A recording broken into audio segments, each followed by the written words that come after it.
Are you ready, kids? Aye, aye, Captain! I can't hear you! Aye, aye, Captain! Oh!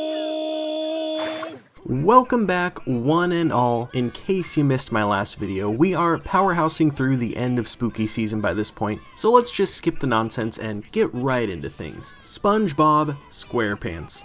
What can I say about this show that I haven't said already on this channel? I grew up watching this show. It was an integral part of my childhood. The first 3 seasons are pure gold, everything after that, meh, but the first 3 are excellent. The best of those 3 seasons by far though would have to be season 1. There's just something special about the first season of SpongeBob that makes it hit different than the entire rest of the show. It's just way too good. The first season is chock full of iconic episodes such as Pizza Delivery, Sandy's Rocket, Rock Bottom, and of course the one you're seeing on your screen right now, I Was a Teenage Gary. The list goes on too. If you haven't seen the first season of SpongeBob in a while, I highly recommend checking it out again. You can find the whole series on Paramount Plus. It's definitely worth watching if you haven't seen it in a while. Personally, I've watched season 1 in its entirety countless times. Not only did I see it a ton on TV growing up, but I remember my parents taking me to Hollywood Video when I was younger and letting me rent season 1 of SpongeBob on DVD multiple times, and I would just play the entire thing on repeat. You ever see that meme about the person who memorized the movie Shrek and could literally just watch it in their head? That was pretty much me with season 1 of SpongeBob. As a little kid, I was so damn obsessed with Shrek. I mean, the kind of obsessed where I'd watch it over and over again days in a row. It was all I ever wanted to watch. It got to the point where I had memorized it word for word and beat for beat. This meant that somehow I could watch it in my head, timed perfectly. No fast forwarding, no skipping. Now this was fine for car trips and such because my dad would be like, hey, do you want some coloring in to do? And I'd be like, nah, I'm gonna watch Shrek in my head.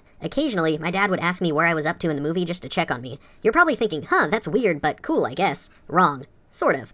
It got so bad that I'd watch it in my head at night before I went to sleep. My dad would literally check on me at night, notice I was blankly staring up at the ceiling, and have to yell, stop watching Shrek and go to sleep. I can't remember how this faded from being one of my abilities, but it sure was cool while it lasted. But for a while, Shrek really was my life. That's why today on our nostalgic walk down memory lane, we're looking at one of my all-time favorite episodes from season 1 of SpongeBob. And of course, in the spirit of spooky season, it is a spooky episode. Scaredy Pants. The episode begins with a look at Bikini Bottom on Halloween night, the town decorated and kids dressed up for some trick-or-treating. We cut to SpongeBob finishing up his shift at the Krusty Krab, very paranoid and obviously scared. Okay,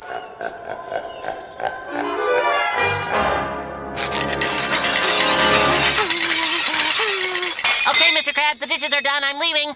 After speed running the dishes, SpongeBob runs for the door to leave, but he's stopped by Mr. Krabs. He sits SpongeBob down and carries in a burning campfire to tell SpongeBob a scary story. Every year, on Halloween night, the Flying Dutchman descends on Bikini Bottom in a pirate ship. Just like this, only bigger. Excuse me, did his ship look like a Krabby Patty? He tells SpongeBob that the Flying Dutchman goes around stealing people's souls, which just so happen to look like pickles, and he puts them in his soul bag. I've come for your pickle.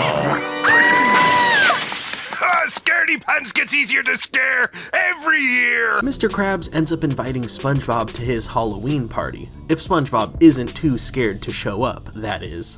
SpongeBob then blasts through the ceiling of the Krusty Krab after being scared by Squidward again, and he starts to head home. SpongeBob is so terrified that even just walking by a jack-o'-lantern scares the hell out of him. Trick or treat! It's okay, son. That's just SpongeBob Scaredy Pants. Literally, everyone in town teases him and calls him Scaredy Pants. We see SpongeBob at home, carving a pumpkin, and even the sight of it scares him into hiding in his closet. Patrick knocks on the door, and SpongeBob gets the idea to scare him. Roar! Hiya, SpongeBob! Sorry, I didn't mean to scare you. SpongeBob says he wants to be scary for once, and Patrick helps him out. Great! You're going as my trick-or-treat bag. No, I'm the ghost of the Flying Dutchman. Something's missing. Patrick goes into the closet and chops down a tree to make a fresh pair of wooden clogs to complete the outfit.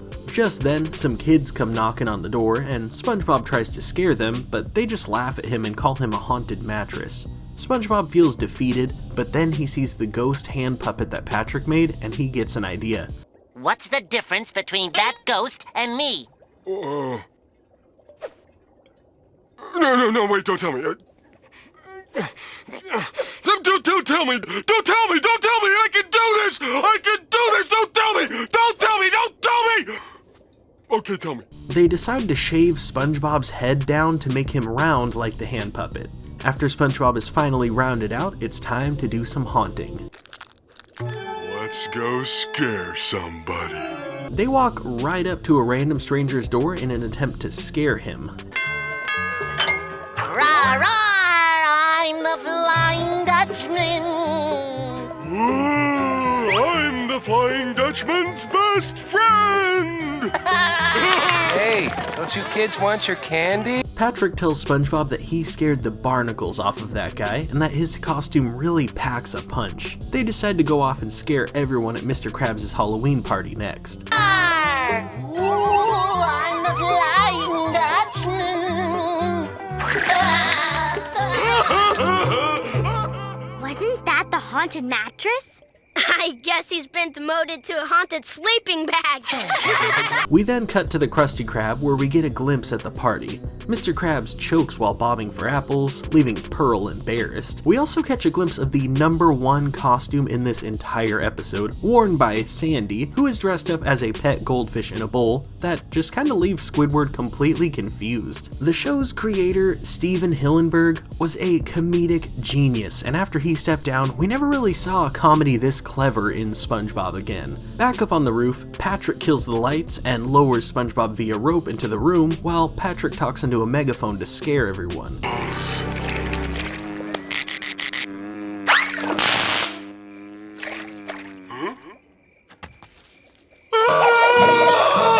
SpongeBob ends up being wildly thrown around in the air by Patrick, who's running around up on the roof, and when he's left dangling upside down, everyone realizes who he is and laughs at him. Just then, while everyone is mocking SpongeBob's poor excuse for a Flying Dutchman costume, the real Flying Dutchman shows up to crash the party. He's angry at everyone for dressing up as him every year and tarnishing his good name, so he's gonna eat all of their souls. He reveals that SpongeBob's costume was the straw that broke the camel's back. Do you mean I'm not scary? You scary!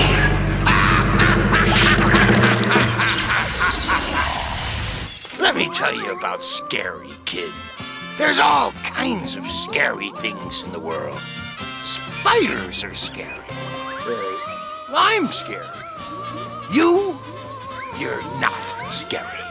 Before he starts devouring souls, he decides that he's gonna take off SpongeBob's costume, but when he does, we see his demeanor completely change and he goes flying out of the Krusty Krab screaming, terrified.